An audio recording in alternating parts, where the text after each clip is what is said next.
I welcome you on my channel Step 1 Insights. Let's start.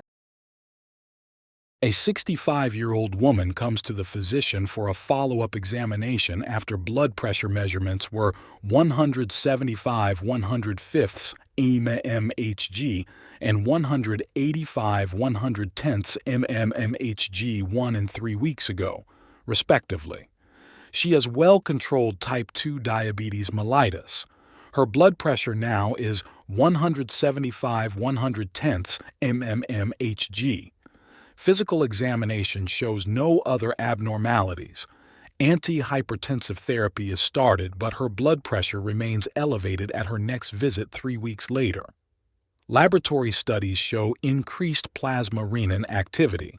The erythrocyte sedimentation rate and serum electrolytes are within the reference ranges. Angiography shows a high-grade stenosis of the proximal right renal artery. The left renal artery appears normal. Which of the following is the most likely diagnosis? The clinical scenario presented describes a 65-year-old woman with difficult-to-control hypertension and increased plasma renin activity, which are classic signs of renovascular hypertension. The angiography findings of a high-grade stenosis of the proximal right renal artery further support this. Here's a breakdown of the listed conditions.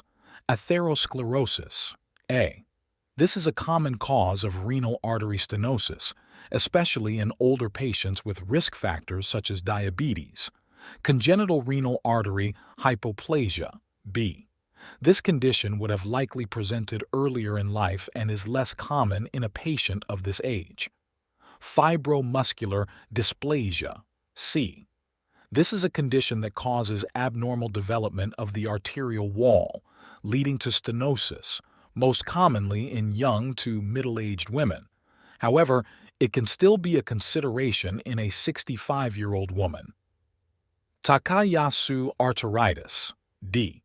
This is a chronic inflammatory condition of the large arteries.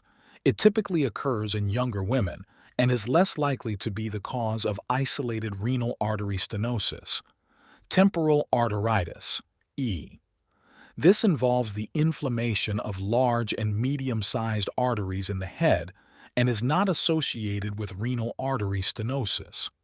Given the patient's age, well-controlled type 2 diabetes, and the finding of a high-grade stenosis in the renal artery, atherosclerosis, A, is the most likely cause of the hypertension.